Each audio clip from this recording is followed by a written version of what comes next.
Magandang araw mga Lods. Noong nakaraan, tinalakay po natin yung Corigo at saka Corizo conjunctions. Ngayon naman, tatalakayin po natin ang Hago, Rang, or Irang conjunctions. Ang ibig sabihin nito sa English mga Lods ay an or with. Okay? Ang Hago, ina-attach to siya sa noun nang walang space. Okay? Example of hago. 한국어하고 영어 공부해요. Nag-aaral po ako ng Korean at English. In Korean, 한국어하고 영어 공부해요. Example number 2. 엄마하고 아빠가 보고 싶어요. I miss my mom and dad. Namimiss ko po yung nanay at tatay ko.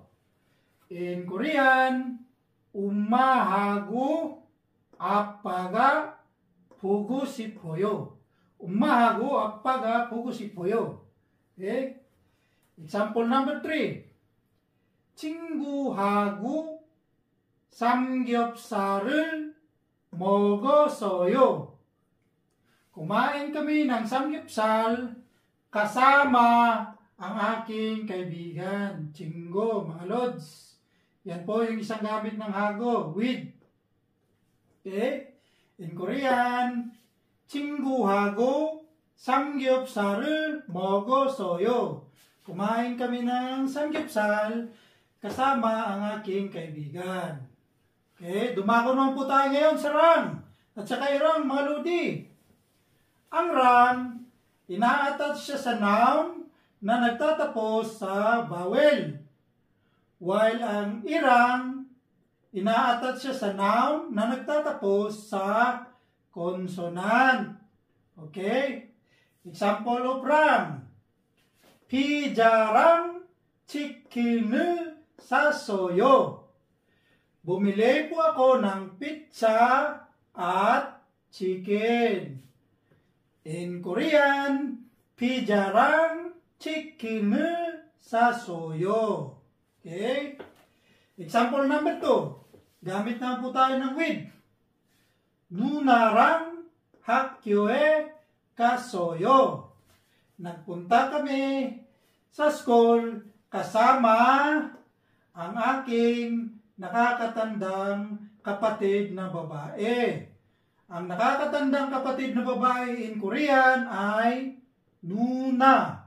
Nuna. Kapag lalaki po ang nagsabi, nuna.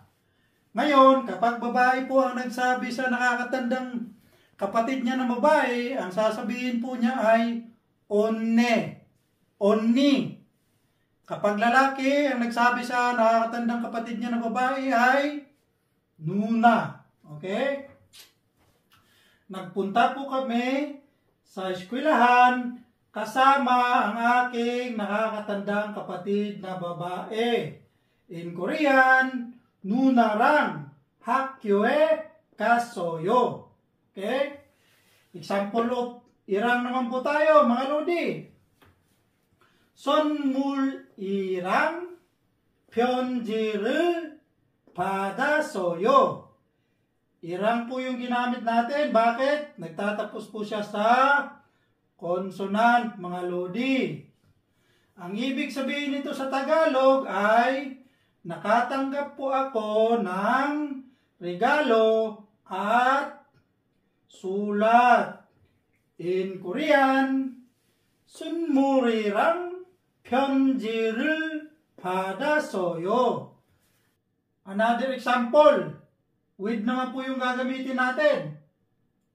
내일 선생님이랑 부산이 갈 거예요. Pupunta kami sa Busan kasama ang aking guro bukas. 내일 선생님이랑 부산이 갈 거예요. Pupunta kami sa Busan kasama ang aking teacher o aking guro bukas. In Korean, Nil. Sunsing ni Mirang pusa ni Kalkoyeyo. Okay? Ang irang at saka rang at saka hago, parehas lang po ang ibig sabihin niyan mga lodi. At ang ibig sabihin niyan, an and with.